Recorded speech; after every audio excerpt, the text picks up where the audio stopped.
Welcome to bird media. నేను మీ పవన్ కృష్ణమూర్తి. దేశ రాజధాని ఢిల్లీ నడిబొడ్డున ప్రజాస్వామ్య దేవాలయమైన పార్లమెంటు వర్షాకాల సమావేశాలు ప్రారంభమైన రోజే ఒక ప్రణాళికాబద్ధమైన అరాచకానికి తెరలేపారు. కాక్రోచ్ జనతా పార్టీ పేరిట నిర్వహించిన ఈ చలో పార్లమెంట్ నిరసన ప్రదర్శన కేవలం ఒక ఆందోళన మాత్రమే కాదు, అది దేశ రాజధానిని ఉద్దేశపూర్వకంగా ఉద్రిక్తతల్లోకి నెట్టేటువంటి ఒక వ్యూహాత్మక కుట్రలా కనిపిస్తోంది. ఆమ్ ఆద్మీ పార్టీతో పాటుగా మరికొన్ని ప్రతిపక్ష పార్టీల సానుభూతి పరులు అమాయక విద్యార్థులని దేశంలోని వివిధ ప్రాంతాల నుండి పట్టుబట్టి మరి ఢిల్లీకి తరలించి జంతర్ మంతర్ దగ్గర ఒక యుద్ధ వాతావరణాన్ని తలపించేలా ఈ నిరసనను ఏర్పాటు చేశారు. ఇక్కడ ప్రజా సమస్యల పరిష్కారం కంటే హడావిడిగా చేయడమే లక్ష్యంగా సాగినటువంటి ఈ కార్యక్రమంలో ప్రకాష్ రాజ్, షబానా ఆజ్మీ, అలాగే TMC MP Mahua Moitra like minded ప్రముఖులు హాజరై మీడియా కెమెరాల ముందు వాళ్ల ఉనికిని చాటుకోవడానికే ఎక్కువ ప్రాధాన్యతనిచ్చారు తప్ప అసలు క్షేత్రస్థాయిలో వాస్తవ పరిస్థితుల పట్ల వారికి ఉన్న చిత్తశుద్ధి ఇక్కడ ప్రశ్నార్థకంగా మారిపోయింది. నిరసన ముసుగులో జరిగినటువంటి ఈ అరాచకం జంతర్ మంతర్ వద్ద సభ ముగిసిన తర్వాత పరాకాష్ఠకు చేరింది. శాంతియుతంగా ఉండాల్సినటువంటి నిరసనకారులు ఒక్కసారిగా పార్లమెంటు వైపు దూసుకెళ్లేందుకు ప్రయత్నించడంతో పరిస్థితి రణరంగంగా మారింది. శాంతి భద్రతలను కాపాడాల్సిన పోలీసులు అడ్డుకున్నా, చెప్పినా వినకుండా బ్యారికేడ్లను ధ్వంసం చేస్తూ చొచ్చుకెళ్లేందుకు ప్రయత్నించడం ఇక్కడ నిరసనకారుల్లో ఉన్న కొంతమంది హింసాత్మక ధోరణికి నిదర్శనం. ఈ క్రమంలో పోలీసులు టియర్ గ్యాస్ ప్రయోగించారు, భారీగా లాఠీ చార్జ్ కూడా చేయాల్సి వచ్చింది. అయితే ఇక్కడే ఒక విషాదకరమైనటువంటి నిజం బయటపడింది. వేదికల మీద గొంతులు చించుకుని ప్రసంగాలు చేసిన నాయకులు కానీ, విప్లవ వీరుల్లా ఫోజులు ఇచ్చిన ప్రముఖులు కానీ పోలీసుల లాఠీ దెబ్బలు పడే సమయానికి చల్లగా జారుకున్నారు.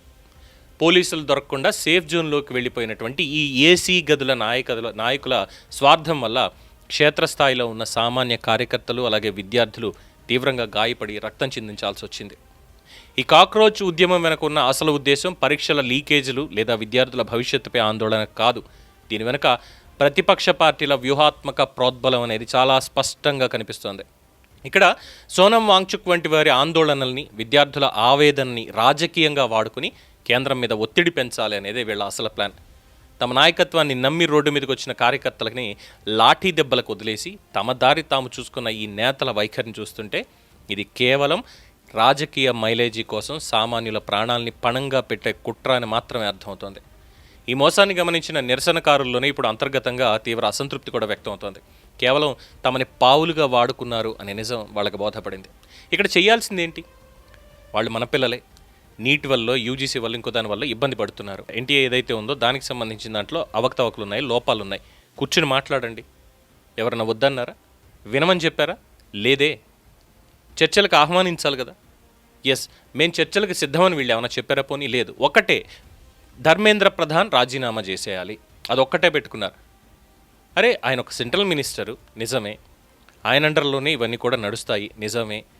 అన్నీ ఎక్కడికక్కడ చర్యలు తీసుకుంటారు. దానికి ఐఏఎస్ ఆఫీసర్లు, అడ్మినిస్ట్రేటర్లుగా వాళ్ళు కూడా ఉన్నారు, కార్యదర్శులు ఉన్నారు, వాళ్ళందరూ కూడా ఉన్నారు. అందులో ఎక్కడ ఏం జరిగింది అనేటువంటి తీసుకొచ్చి, సార్ ధర్మేంద్ర ప్రధాన్ గారు మీరు మినిస్టర్గా ఉన్నటువంటి ఈ శాఖలో ఇదిగో ఇక్కడ ఇలా జరుగుతోంది, వీళ్ళు ఇది చేస్తున్నారు, ఆ నిజాన్ని వాళ్ళకి చెప్తే చర్యలు వాళ్ళే తీసుకుంటారు కదా. దానికి రాజీనామా లేదంటే రోడ్డెక్కి నిరసనలు. అండ్ అఫ్ కోర్స్ ఒక 15 days బ్యాక్ ఒక వీడియో చూసా. ఏదైతే జంతర్ మంతర్ దగ్గర వీళ్ళు కాక్రోచ్ జనతా పార్టీ ధర్నా చేస్తున్నాం అని చెప్పి మొదలుపెట్టారో, నేను చూపించట్లేదు మీకు ఆ వీడియో ఇప్పుడు అన్ఫార్చునేట్లీ, బికాస్ వీళ్ళ చేష్టలు అక్కడ ఎలా ఉన్నాయంటే, వీళ్ళు అక్కడ కలిసింది వీళ్ళ ఎంజాయ్మెంట్ కోసం తప్పితే ఇక్కడ నిజంగా దేశవ్యాప్తంగా ఉన్న విద్యార్థుల కోసం కాదు వీళ్ళు చేసింది. ఈవెన్ ఆ దిప్కే కావచ్చు, మిగతా వాళ్ళు కావచ్చు, ఏం చేశారనేది. అలాగే ఇక్కడ విద్యా వ్యవస్థ బాగుపరచాలి లేదంటే ధర్మేంద్ర ప్రధాన్ రాజీనామా చేయాలన్న మాటతోటే వీళ్ళు ఏమైనా ఉద్యమం చేస్తున్నారంటే లేదు. ఇందులోకి రామాయణాన్ని చూపిస్తారు, రాముడి గురించి, సీత గురించి మాట్లాడతారు, ఇష్టం వచ్చినట్టు మిగతావన్నీ కూడా చేస్తారు. అలాగే భారతదేశానికి ఇంకా డిఫరెంట్గా వాళ్ళ ఇష్టం వచ్చినట్టు ఇంకా మాట్లాడుతూ ఉంటారు. సో ఇలాంటి నేపథ్యంలో మరి ఏం జరగాలి? పార్లమెంటు సమావేశాల తొలి రోజు దేశవ్యాప్తంగా ప్రజల దృష్టిని ఆకర్షించాము అనేటువంటి రాజకీయ తృప్తేమో ఈ రాజకీయ నాయకులకు ఉండొచ్చు. కానీ దేశ భద్రతను సవాల్ చేసేటువంటి ఇటువంటి చర్యల మీద కేంద్ర ప్రభుత్వం ఖచ్చితంగా అత్యంత కఠినంగా వ్యవహరించబోతోంది. ఒకవైపు ఉద్యమ ప్రతినిధులతోటి చర్చలు జరుపుతున్నారు అనేటువంటి వార్తలు వస్తున్నప్పటికీ ఏకంగా భద్రతా వలయాన్ని దాటి ప్రజాస్వామ్య వ్యవస్థల్ని పూర్తిగా స్తంభింపజేయాలి అని చూసినటువంటి వాళ్ళ మీద చట్టపరమైనటువంటి ఉక్కుపాదం మోపడానికి పోలీసులు సిద్ధమవుతున్నారు. ఇందులో ఒక వీడియో చూసా. ఒక వ్యక్తి నన్ను కొట్టండి అంటున్నాడు. బాబు నువ్వు వెనక్కి వెళ్ళిపోమ్మా అని చాలా నచ్చ చెప్తున్నారు. లేదు కొట్టండి అంటే చివరాఖరికి కొట్టారు. కొట్టండి అని చెప్పి వాళ్ళని రెచ్చగొడితే కొట్టకుండా ఖాళీ కూర్చుంటారా? పార్లమెంట్ లోపలికి వెళ్ళిపోతాం మేము అంటే వదిలేస్తారా వాళ్ళు ఏమన్నా? కాదు కదా. ఇక్కడ రాజకీయ లబ్ధి కోసం దేశ రాజధానిని రణరంగంగా మార్చిన ఏ ఒక్కరిని కూడా చట్టం అయితే వదిలిపెట్టదు. ఈ పరిణామాలన్నీ చూస్తుంటే ప్రజాస్వామ్య పద్ధతిలో నిరసన తెలిపే హక్కును అడ్డం పెట్టుకుని అరాచక శక్తులు ఏ విధంగా దేశాన్ని అస్థిరపరచాలని చూస్తున్నాయనేది ఇక్కడ స్పష్టంగా అర్థమవుతోంది. మరి ఈ అరాచకాన్ని అడ్డుకోవడం నేరం అవుతుందా? ఎస్, ఇప్పుడు కేంద్ర ప్రభుత్వం నేరం చేసేసింది, ప్రజాస్వామ్యాన్ని చంపేసింది. ఈ రకమైనటువంటి నెరేటివ్లు వాళ్ళు సృష్టించాలి, దానికి తగ్గట్టుగా ప్రజల్లో ఒక అయోమయాన్ని క్రియేట్ చేయాలి.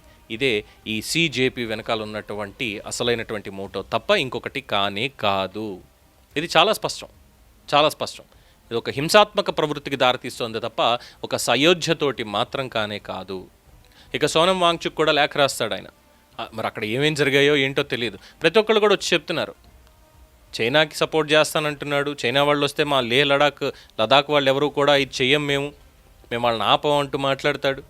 మరి సరే, ఆయనకంటూ ఒక ఈ విద్యకు సంబంధించి ఇన్నోవేటివ్ థింగ్స్ వీటన్నిటి మీద కూడా చాలామంది చెప్తూ ఉంటారు. అయితే ఆమిర్ ఖాన్ కూడా మొన్నే స్పష్టం చేశాడు, ఆయన చూసి కాదు 3 Idiots అనేటువంటి రాసింది, దాంట్లో క్యారెక్టర్ని క్రియేట్ చేసిందని కూడా చెప్పేశాడు. ఏమో చాలా కన్ఫ్యూజ్డ్గానే ఉంది. కానీ వీళ్ళు చేసేటువంటి పనిలో మాత్రం అమాయకమైనటువంటి విద్యార్థులు నిజంగా వాళ్ళు నష్టపోతున్నారు, అందులో డౌట్ లేదు. అట్ ద సేమ్ టైం ఇవాళ లాఠీ దెబ్బలు తిన్నది ఏ ఒక్క నాయకుడో లేదంటే వీళ్ళ వెనకాల వెళ్ళి అక్కడ ఏదో చెయ్యాలి అనుకున్నవాడో కాదు. ఖచ్చితంగా వీళ్ళందరూ ఒక అన్రెస్ట్ దేశంలో క్రియేట్ చెయ్యాలి అనేటువంటి ప్రయత్నంలో ఉన్నవాళ్లే తప్ప ఇంకొకళ్ళకి కానే కాదు. సో దేశం ఇలాంటి వాటిని యాక్సెప్ట్ చేయదు. డెఫినెట్గా అన్యాయం జరిగిందా, ఎస్, ఆ అన్యాయాన్ని ప్రశ్నించండి, తప్పులేదు. దాని మీద నిరసన చేద్దాం, తప్పులేదు. కానీ అది హింసాత్మకంగా మారేలాగా వచ్చేటువంటి ఆ విచ్ఛిన్న శక్తుల్ని ఎంటర్ అవ్వనివ్వకూడదు. అదే ఈ దేశపు యువతకి చెప్పేటువంటి ఒక సందేశం. దీని మీద మీ అభిప్రాయం తెలియచేయండి. చూస్తూనే ఉండండి ది బర్డ్ మీడియా.